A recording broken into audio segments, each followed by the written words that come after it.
Hola hermanos, ¿cómo están? Bendiciones, espero se encuentren bien. En esta oportunidad quiero compartir con ustedes una palabra que se encuentra en el libro de los Hechos, en el capítulo 2, versículo 42. Y dice así la palabra del Señor: y perseveraban en la doctrina de los apóstoles, en la comunión unos con otros, en el partimiento del pan y en las oraciones. Desde inicios de la iglesia que los cristianos han vuelto en la lucha contra la falsa doctrina. Desde los inicios de la iglesia que los miembros, los creyentes, han visto envueltos en esta lucha con aquellos que dicen traer un mensaje de parte de Dios, con aquellos que dicen ser cristianos, o que en aquel entonces, en los tiempos de la iglesia primitiva, muchos decían ser maestros de la palabra de Dios y muchos también decían ser apóstoles del Señor. La ventaja que había en aquel entonces es que los discípulos del Señor, los apóstoles, estaban vivos y ellos lideraban la iglesia. Y dice este versículo en la primera parte, que nos vamos a centrar en esa primera parte, que los creyentes perseveraban en la doctrina de los apóstoles. Usted y yo sabemos que los apóstoles del Señor estuvieron bajo la directa enseñanza de Jesucristo. Él les enseñó, Él les explicó muchas veces las parábolas cuando ellos no las entendían y los preparó para el tiempo cuando ellos debían de anunciar el Evangelio. Después que el Espíritu Santo vino sobre ellos, les fue dado poder para poder proclamar y anunciar el Evangelio de salvación, el reino de los cielos.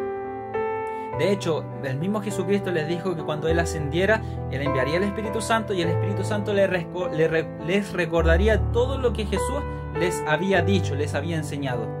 Entonces la enseñanza que la iglesia recibió en aquel entonces fue la enseñanza directa de Jesucristo entregada a los discípulos, y ellos la entregaron a los creyentes, a la iglesia. Los primeros creyentes, la primera iglesia, la iglesia del primer siglo, estaba fundamentada ya literalmente en la enseñanza de los apóstoles, ¿ya? Los apóstoles estaban vivos. Yo creo que sería una bendición tremenda que nosotros pudiésemos hoy en día tener esa oportunidad de poder conocer a los discípulos de Jesucristo, de tener a los apóstoles liderando la iglesia hoy en día. Sería, yo creo, algo espectacular, algo que ni siquiera imaginamos cómo sería que los discípulos de Cristo hoy en día estuvieran liderando la iglesia. Y como les decía, los miembros de la iglesia, los primeros creyentes, perseveraban, permanecían en esta enseñanza. ¿Por qué?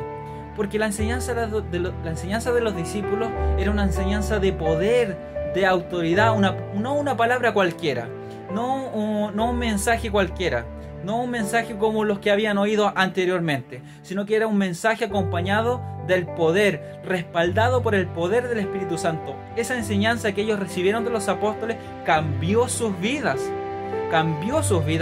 completamente, el 100%. Por lo tanto, ellos perseveraban en esa doctrina, en el Evangelio que les había sido anunciado. Pero como les dije, desde un comienzo la iglesia se enfrentó al surgimiento de falsos maestros, de doctrinas cerradas, de falsa doctrina, de pseudos apóstoles que se levantaron. Y si la iglesia en aquel entonces se vio enfrentada a aquellos problemas, mayormente hoy en día nosotros también los vemos enfrentados a aquellos problemas, ya que no tenemos a los apóstoles para que puedan confrontar la falsedad, para que puedan confrontar la falsa doctrina. Pero ¿qué tenemos hoy en día nosotros? Nosotros tenemos la enseñanza apostólica plasmada en sus escritos, en el Nuevo Testamento. Tenemos la palabra del Señor y estamos fundamentados en la doctrina apostólica. Por lo tanto, debemos también perseverar en aquella doctrina, en la sana doctrina. Hoy en día se han levantado muchos movimientos en el mundo, muchos movimientos que hablan acerca de la restauración, movimientos que nos hablan acerca de una nueva revelación, una palabra fresca traída de Dios directamente a su iglesia, un nuevo mensaje que va a cambiar al 100% la manera de pensar de la iglesia, de ver el Evangelio. Lamentablemente estos movimientos no son impulsados o no están fundamentados en la palabra de Dios, sino que en el deseo propio de aquellos quienes exponen estos movimientos, quienes manifiestan y proclaman estos movimientos que dicen ser de parte de Dios, pero que lamentablemente son traídos por voluntad humana. Hoy en día tenemos el fundamento que es la palabra del Señor, el fundamento apostólico, sus escritos, la palabra del Señor, la sana doctrina. Y es necesario que nosotros tengamos conocimiento de la palabra del Señor, pero también que perseveremos, permanezcamos en la palabra del Señor, en el Evangelio que una vez fue anunciado por el Señor, que fue anunciado a cada uno de nosotros y que nosotros hemos recibido en nuestro corazón.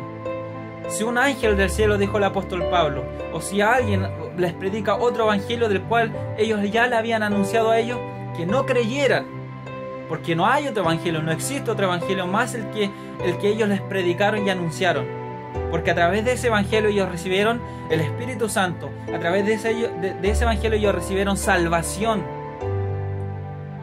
No hay otro evangelio. Así hoy en día también no hay otro evangelio. No hay otra palabra, no hay más revelación, no hay otra revelación que nos hable acerca de Dios. La revelación es la palabra del Señor. Aquí nosotros encontramos la palabra de Dios, aquí encontramos la revelación de Dios. Ahora, ¿qué nos queda a nosotros? Poder pedir más luz de Dios para poder entender esta palabra y para poder comprender la sana doctrina y permanecer en ella. ¿Por qué es importante conocer la sana doctrina? ¿Por qué es importante conocerla? Saber de qué trata la palabra del Señor. Porque así nosotros nos libramos de caer en el error, de creer a falsas doctrinas. Yo siempre doy este ejemplo porque me marcó cuando me lo enseñaron. ¿Cómo nosotros conocemos el billete falso? ¿Cómo lo podemos reconocer? Conociendo el billete verdadero, porque el billete verdadero tiene sus características, textura, colores distintos, un material distinto al falso. Entonces, conociendo el billete verdadero, vamos a conocer el billete falso. Así es como nosotros también vamos a conocer la falsedad, falsos maestros, pseudos cristianos, pseudos apóstoles que hablan acerca de la palabra de Dios, pero que lo único que quieren es beneficiarse a sí mismo del Evangelio. Quieren hacer, como dice la palabra de Dios, mercadería, ¿ya?, de la palabra de Dios. Son mercaderes, como muchas veces hemos escuchado esa palabra, que muchas veces ya suena repetitivo, pero muchos hoy en día son así, mercaderes de la fe, que venden la palabra del Señor, que lucran con la palabra de Dios. ¿Cómo nosotros vamos a conocer esa falsedad? ¿Cómo vamos a nosotros a reconocer el error, la falsa doctrina? Conociendo la palabra del Señor y permaneciendo en ella, que es lo más importante, permanecer en la palabra de Dios, perseverar en la sana doctrina, en la enseñanza de los apóstoles, en la enseñanza de Jesucristo, en la palabra del Señor. Por eso es importante, hermanos, que hoy en día nosotros estemos atentos a la palabra del Señor, estemos alerta a la revelación de Dios. No creamos a toda persona que nos dice traer un mensaje de Dios.